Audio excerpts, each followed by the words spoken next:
নমস্কাৰ বন্ধু বান্ধৱীসকল, কি খবৰ? আশা কৰিছোঁ সকলোৱে ভালে আছে। আমাৰো ভাল। আমি গৈ আছোঁ গুৱাহাটী মা কামাখ্যা মন্দিৰ দৰ্শন কৰিবলৈ। আৰু সেইদিনাখন আছিলে হিয়ামনুৰ বাৰ্থডে, 18 জুলাই হিয়ামনুৰ বাৰ্থডে আছিলে। তো আমি আগত ভাবি থৈছিলোঁ হিয়ামনুৰ হৈ পেলাই মা কামাখ্যা মন্দিৰত কৰাই দিম। তো সেইকাৰণে আমি গোটেই ফেমিলি মিলি গৈ আছোঁ। লগতে ভণ্টি আৰু বিটু যোৱা নাছিলে, কিয়নো গুৰুমাৰ বাৰ্থডে আছিলে। সেইদিনাখন ভণ্টি আৰু বিটু গুৰুমাৰ বাৰ্থডে দিনাখন গুৰুমাৰ ঘৰত গৈছিলে। তাৰপিছতে এতিয়া আহিছে আমাৰ লগত আমাৰ খুৰী, মোৰ খুৰী শাহু, মা আৰু আমাৰ এওঁ মানে হিয়ামনুৰ দেউতাক আৰু হিয়ামনি। আমিকেইটা আহিছোঁ, আমি 5টা আহিছোঁ। আমাৰ গাড়ীখন লৈ আহিছোঁ। আহি পেলাই এয়া আমি কামাখ্যা মন্দিৰ পাই গ'লোঁ। পাই পেলাই গাড়ী পাৰ্কিং কৰিলোঁ। কৰি পেলাই মাৰ কাৰণে আমি মাৰ যিখিনি পূজাৰ সামগ্ৰী এইখিনি লৈ ল'লোঁ। লগতে চুমিও ল'লোঁ আৰু প্ৰসাদ আৰু চব মাৰ যিখিনি ছিংগাৰ আছে সেইখিনি ল'লোঁ। লৈ মেলি আমি এতিয়া মানে মাৰ দৰ্শন কৰিবলৈতো অলপ টাইম লাগে, যিহেতু বহুত মানুহ আহে, বহুত দূৰ দূৰণিৰ পৰা মানুহ আহে। গোটেই অসমৰ মানুহতো আহে, বাহিৰৰ পৰাও বহুত মানুহ আহে। তো ইমান মানুহ, ইমান ভিৰ দেখিছে।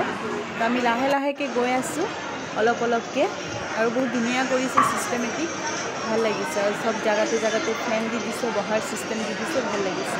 তো ইমান ঘণ্টা লাগিছে, মুঠতে 3.5 ঘণ্টা 3 ঘণ্টা লাগি গৈছে। তথাপি কিন্তু অকণো ভাগৰ লগা নাই। আৰু সেইদিনাখন কিন্তু প্ৰচণ্ড গৰম, বহুত গৰম। তথাপি আমি গৰম অনুভৱটো নকৰিলোঁৱেই, মানে ইমানেই ভাল লাগিলে। তাকে আমি আহি থাকোঁতে কৈ আছোঁ যে আজি ইমান গৰম, কিন্তু আমাৰ গৰমেই নালাগিলে।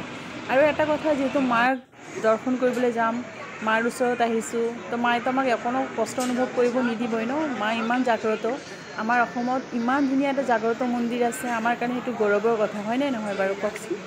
মানে বহুত গৌৰৱৰ কথা।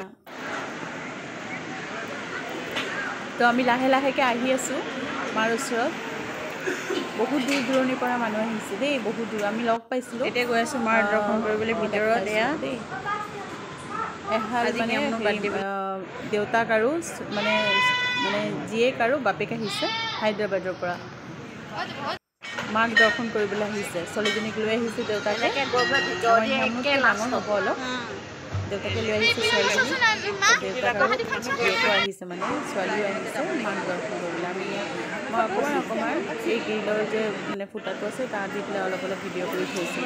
লাহে লাহে গৈ আছোঁ মন্দিৰৰ ওচৰলৈকে। হিয়ামনুক কিবা কৈ হাঁহি আছে আৰু বৰ ভাল লাগিছে। জেগা বহা চিষ্টেম আছে, ফেন আছে।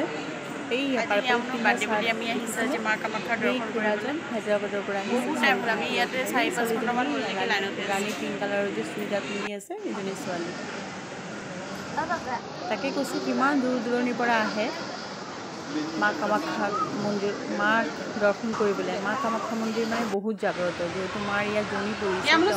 তো আমাৰ ইয়াতো অম্বুবাচী মেলা কিমান ডাঙৰকৈ হয়, কিমান মানে ফেমাছ, সেইটোতো সকলোৱে জানে, কিমান দূৰ দূৰণিৰ পৰা আহে। তো আমি ইয়াত বহিছোঁ এতিয়া, মাৰ ওচৰত আহি পাইছোঁহি। লাহে লাহেকৈ দৰ্শন কৰিম আৰু আপোনালোকে সকলোৱে জানে যে মাৰ ভিতৰত মানে মাৰ মন্দিৰৰ ভিতৰত কেমেৰা নিয়া একদম এলাও নাই।